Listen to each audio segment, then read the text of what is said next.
Welcome to Backwards Book Club. We read the book so you don't have to, and if you want to read the book, you at least know what to expect. If you're like me and you don't have time to read, this is for you.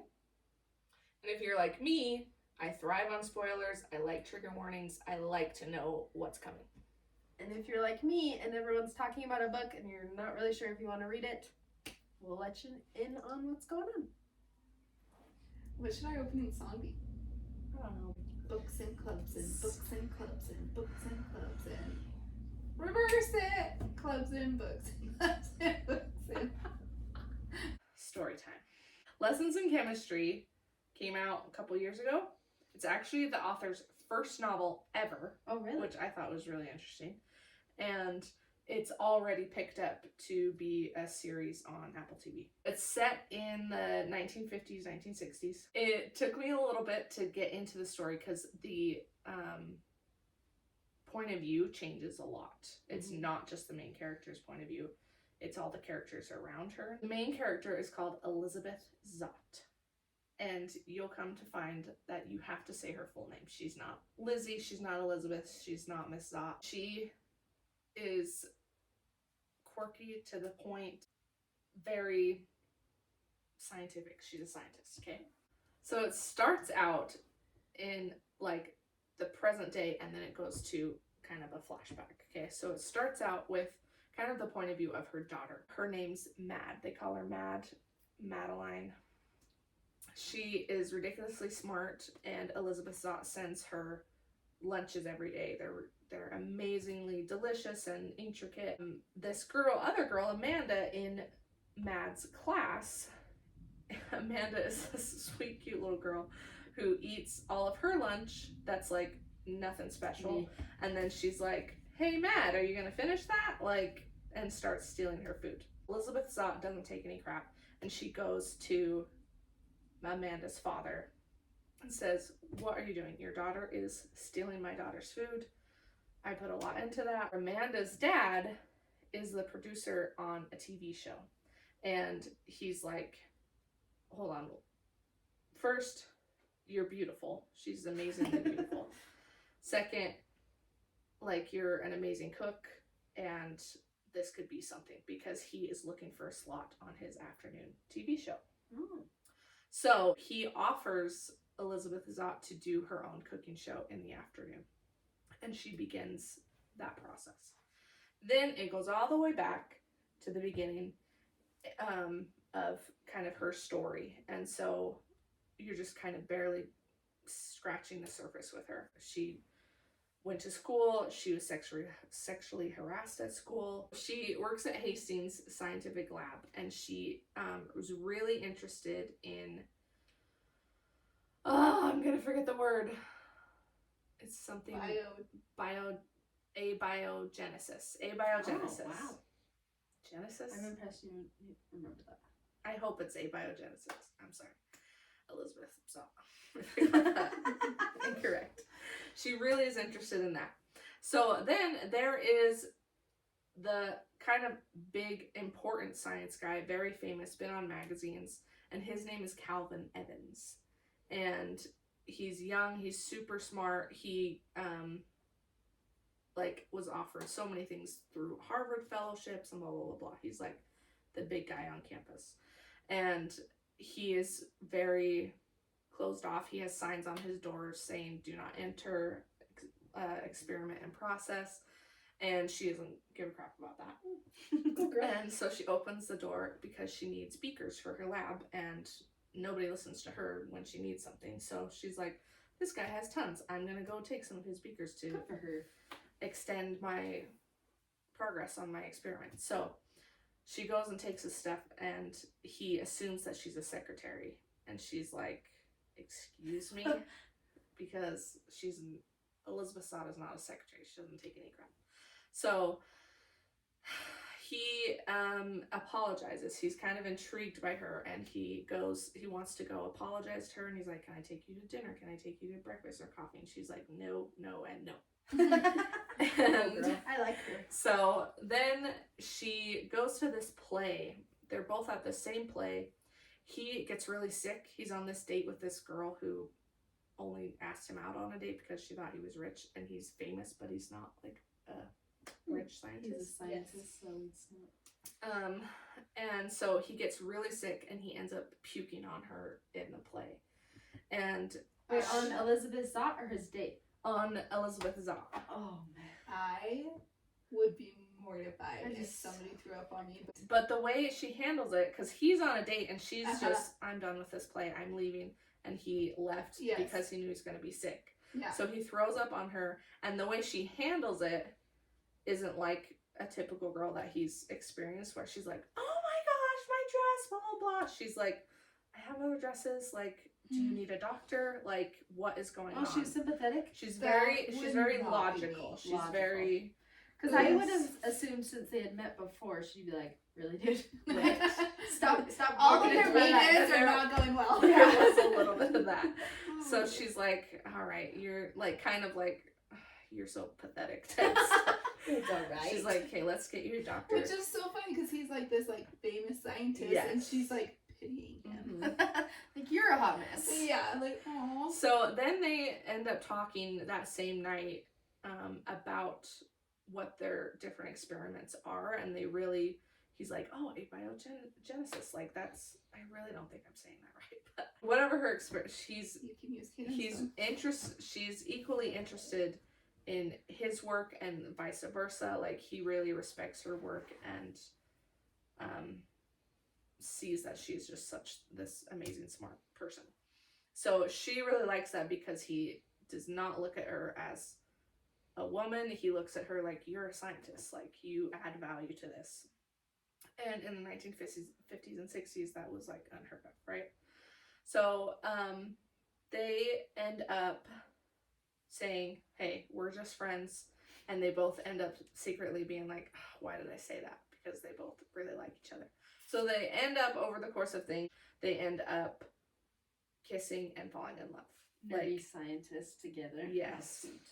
And nerdy couple. Nerdy couple. Mm-hmm. she kind of explains it like that now, and at the end, like, it's very, like, something about it, there's just chemistry between us, like, so they fall in love. Everyone at Hastings Institute thinks she's just with him because he's famous, because if he supports her work, then her work gets supported. So she's using him to, like... They're saying that, yeah. So there is this particular woman, Miss Frask, who I think she's more than a secretary, something. She's not a scientist, but she really hates her, and she's like, oh my gosh, all the guys think she's beautiful, blah, blah, blah. Classic, like, catty behavior between women. And their relationship is cool because it evolves over time, and once they both come together, Elizabeth expresses how she was sexually harassed in school, and Miss Frass was like, oh, I totally was too. Like, they're like, we're on the same team, like, we're on the same playing field, like, we're in this together. Like, bonded over a little bit. Yeah. Oh, that's sad. I hate but that that's I'm later not on. surprised by that. Yes, well, exactly. Because especially that time frame. Oh, it was absolutely ridiculous. So, they're dating. Kitty. Okay. They're dating, they're in love. They Yes. do not get married, but they sleep together. They, like, talk about their experiments after, like, they just made love. Like, it's just, like, this Are they living together? Yes, they're living together. And they get this dog. And his name is... Yep. His name, they called him 630. His name's 630 because that's the time that they got him, and that's the time that they became a family. Which goes to show how logical. Yes, they're Thinkers very, are. like... 6:30. Yes. I will tell you right now, the dog does not die. Oh. Okay? So we can all relax. Then the next thing that happens, I was like, this is why Backwards Book Club was created, because I would have loved to watch this video before reading this book. Uh-oh. So there's a mandatory law in town that just got established where your dog has to be on a leash. 630 is, like, ridiculously smart. Elizabeth's, like, teaching him words, all sorts of things, really well trained. And So Calvin says, I'm gonna get up and go for a run. I don't need a leash. And she's like, it's against the law, like, put him on a leash. So he goes on his morning run, and then the sentence in the book says, and 30 minutes later he was dead. And then it tells you how Calvin died. Oh, I was like, you said the dog didn't die. I know, exactly. That's what I thought. I was like, wait, does the dog die or does Calvin die? Because Either way, that's Either way, heartbreaking. it's heartbreaking. Calvin dies. He's on a walk with 6:30 and a car backfires or something. 6:30 bolts and Calvin gets slipped, hits his head, and then the freaking police car drives over him. Like, the police car's backing out and they're like, what was that? So Idiot. so it's very sweet because part of the book is from 6:30's perspective, the dogs. Oh, wow. So that whole scene is so sad Aw. because he's like, oh my gosh, I failed him. Like, he just is like, Why is it so sad that, like, I'm So sad sad. about the dog? oh Like, yeah, I mean, Calvin just died, but 6:30 feels bad about Yes. it. I know. So, but Elizabeth Zott blames herself because she's like, I told him to take the leash. Like, it's 100% my fault, blah, blah, blah, blah. So, Calvin's history, his parents died, and he was brought up in a Catholic orphanage, essentially. Did not have a good time. Okay, so not many people come to the funeral. It's really only Elizabeth and 6:30 that are in his life and that he loves and love him. Mm-hmm.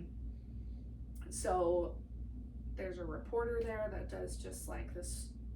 Elizabeth's just like distraught. She leaves the funeral before anybody can even talk to her. She's just very like, no. Even I'm though done. he was like a big wig scientist, no one. People were there, but no one who really knew him and appreciated him. They were just like, hey, we work at Hastings too. Yeah, we gotta go to this guy's funeral. When really everyone there was like, hey, Calvin is gone. Like, our work is gonna get noticed now. Like, it was very much kinda like a, all right, Who cares? this guy's gone. I hate that. So she finds out she's pregnant, and she keeps working there, and Donati, the just lovely human being that he is, that was sarcasm, he finds out she's pregnant, and he basically like fires her. He's like, you were kind of here on Calvin's, yeah, Calvin came to me and wanted your stuff funded, like, you're not here for any reason, especially since you're pregnant, and especially since you guys weren't married. I don't owe you anything. Stuff happens, she has the baby, she's in the thralls of having a newborn, not sleeping, not just all by herself and in grief. And her neighbor, Harriet, stops by one day and is like, I know you had a baby, I know your husband's gone, how can I help? I've raised kids, my husband is a straight up asshole, how can I help you? Because I don't want to be at my house. So Harriet really helps her, and then it kind of fast forwards to Madeline, and there's a whole thing about why she's named Mad, but Harriet really helps her with Mad's going to school. We catch up to kind of present day. She is offered this TV spot, so she doesn't listen to anything Wilson, the producer, says. Basically, she does it all her way. The very first show, there's like little knickknacks and like everything around the room, and she's like, I'm gonna give some souvenirs away to the audience. She like gets rid of everything. On live on camera. Get a chicken.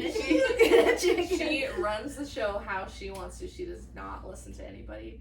And Wilson is a really good guy, and but he just gets so frustrated with her. He's like, oh my gosh, what are you doing? So she ends up being incredible, right? So she really, it's not like just a cooking show. She really goes into teaching chemistry, basically, and only women are really watching this show. It doesn't And like get why super the good. foods mix and stuff. That's Yep. kind of cool. Mhm. And like how to make brownies rise, like why they rise Why this they- way, blah blah blah. she's incredible because she's a real show. she knows I the know, right? chemistry behind it. I would love to watch that kind of show. So, it ebbs and flows with popularity. There's so much that happens, and it ends up getting really big because housewives all over America, spoiler alert, women are really smart and they really are interested in learning this kind of stuff, and she just becomes this kind of figurehead. So then a lady in the audience asks her, what's your favorite prayer to say before you have dinner? Like, and she's like, I don't believe in God, like, I'm an atheist. Okay, she's very science. And that, of course, back then was like, whoa, what? How dare you?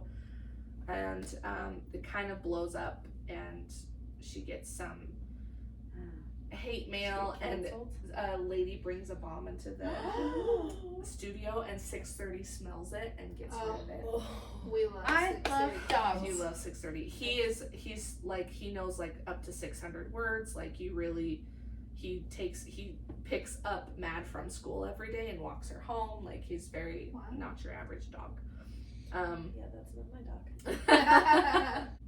So they're kind of going through their lives. She gets called into the head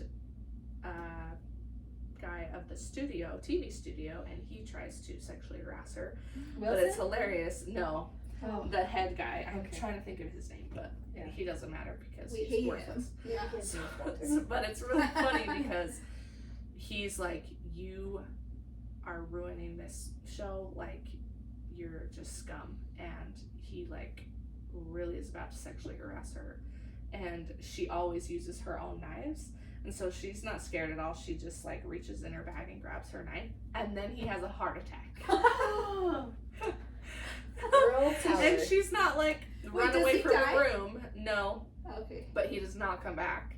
And she's like, oh, you're having a heart attack, better call a doctor. Like, she's like, yeah, he sexually harassed me, but I'm gonna call the doctor. Like, so she calls the doctors. This guy, asshole, just had a heart attack. But while she's in his office, she also sees the file, because he was saying, your show's not bringing in any money, you're losing sponsors, like. And she's like, looks at the file and says, my show is number one in this whole company, like doing very, very well. And so he just kind of was lying to her. She's doing well on her show. Yes. She doesn't. The producer wants her, Elizabeth, you can be interviewed by these magazines. They want to interview about your life. All these sponsors want you to do this, blah, blah, blah, blah. Mhm. She's like, no, I'm a private person. Yeah. She doesn't want people to know that Mad was born out of wedlock during that time. Like, she just wants to keep Mad safe. And so she finally says, fine, I'll be interviewed by one magazine, Life magazine. Mm-hmm. So there was this reporter who really botched Calvin Evans' life story, Yes. and his Mhm. story about the funeral and everything. So it's the same reporter at Life magazine who comes to interview her. Mm-hmm. Lovely. So does not go well, and he's learned some interview skills apparently, and just kind of stops talking, and like he brings up Calvin, that brings up emotions for her, and she finally starts opening up to him about how, I am not a cooking show host, I am a scientist. I have my daughter, this is what I'm interested in studying. This was what happened to me when I was sexually harassed in school, Mm-hmm. when I was fired for basically being pregnant, and I want to study abiogenesis and blah blah blah blah blah. So amazing interview, and Life magazine prints a horrible misrepresentation of her, Yeah. and Yeah. quotes Donati, the head of Hastings Institute, where she originally worked. He Yeah. said The guy she was a glorified secretary. She did nothing here. They quoted him on that. They quoted just it was awful interview. It made her look absolutely horrible, and so she was just like, I'm done. I can't do this anymore. Like the one interview she does. Yes. That's And annoying. it's terrible. And she kind of started to trust that guy, and she's like, oh my gosh, I opened up and like it got me nowhere. So she's like, you know what, I'm done with this cooking show. I'm done fighting this patriarchy world that doesn't want to hear from me. Like, I'm gonna just go and be a scientist and do my own thing. So she has her final show, and it turns out the interviewer, the journalist, wrote her and said, I quit Life magazine, and that is not what I wrote. Here's what I actually wrote. I'm gonna go into I'm gonna go to South America, like kind of BRB, or see you later. I just want you to know that this is what I wrote. And it's this beautiful piece of how an amazing, powerful woman she is. Yeah. And it's very inspiring. So I believe Harriet tries to get it into other magazines. No, he said, the journalist said, before I go to Brazil or whatever, I tried to reach out to scientific magazines to get them to print it, and none of them were interested. I'm sorry, this is what I actually wrote. Alright, so he's not a bad guy. Yes, he's redeemed himself. So, come to find out, Mad is doing this school project, this school family tree. And there's a lot of stuff she doesn't know about her dad, because Elizabeth Zott doesn't know about Calvin's family history. And she really dives into this, and she meets Reverend Wakefield. I want to say that's his name. From the Catholic school. No, actually. okay. We love Reverend Wakefield. So Reverend Wakefield helps Mad with kind of her family tree because he has a connection with Calvin as well that the book explains. So he calls his old school, and turns out the bishop there just wanted money. And so when a big time lawyer came and said, I'm here for Calvin Evans, I am a representative of his family, I'm here to take him, blah blah blah. He's huge. This Parker Foundation has so much money, and the bishop knows that. So he's like, I can get a memorial fund from them if I tell them Calvin died. So he tells this man who comes to the Isn't that Catholic your goal home at an orphanage to like make sure the kids get a good home? So this not guy, this one. your goal is to get money. This guy's stupid. Yeah, so he doesn't like Calvin as a kid. So he says, yeah, Calvin actually died from pneumonia a couple months ago. And the man's like, oh my gosh, I can't believe we're too late. Like, so Calvin would have had this happy ending with his family. Nope. Elizabeth Zott. Yes. I keep saying Harriet. Because I love Harriet. We love Harriet. Okay. Elizabeth Zott ends up back at Hastings Institute because she gets a call from Miss Frask's office. Remember Miss Frask? Is she's the secretary? She's the one that like they trauma bonded. Yes. Yes. Oh yeah. Yes. Okay. Trauma bonded. So they have a decent relationship. Miss Frask has left Hastings and now returned, and she's like, hey, I'm kind of running the place now. And Elizabeth's like, what? Like, tell me how you did that. And she takes her back to Calvin's old lab, which is emotional for Elizabeth. And there's two people in the room as well. And she's like, what is going on? So Miss Frask says, we want you to come back and we want you to study abiogenesis, and you'll be fully funded. This was the original donor to your original work. And it ends up in a series of conversations and things. The Parker group who came to the boys' home and said, we want Calvin. Yes. Found out, obviously, through Calvin's fame that he had not died. So she finds out that Miss Parker is Calvin's biological mother. She said, I was told. So she fell in love with Calvin's father when she was really young. And they weren't married when she got pregnant. When she had the baby, she was literally told that it was a stillborn. But in fact, it was not. And they gave it up to a home. So when she found that out, she went searching for him, found him in this other home, lost him because she thought he died from pneumonia. Then she found his famous newspaper clippings and famous magazine covers and was like, oh my gosh, that's my son. And then she was actually at the funeral and is going to come up to Elizabeth, but So she had to lose her son twice? yes, that's and why she I'm says like, that. Everything in this book is so unfair. It's Like, so ridiculous. the fact that she was told something that wasn't true, and then she was told something again that wasn't true. Like, She's like, basically, I want to fund the work you and Calvin were working on together. I would love to meet my grandchild. And she knows about Mad because her original lovely article Yeah. talking about how amazing she is gets published in Vogue. Ooh. So obviously a women's magazine. Yes. Right? So women everywhere are reading her story. well, they already love her from her show. Yes, they already love her from her show. She's inspired women to go back to school and become doctors and scientists and different things.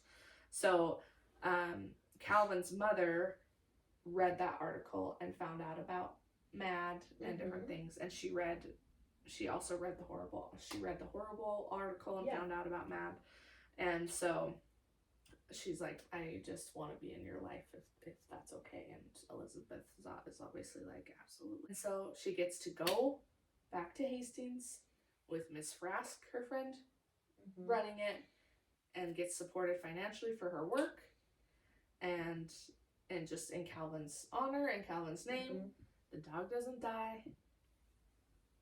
The end. Beautiful.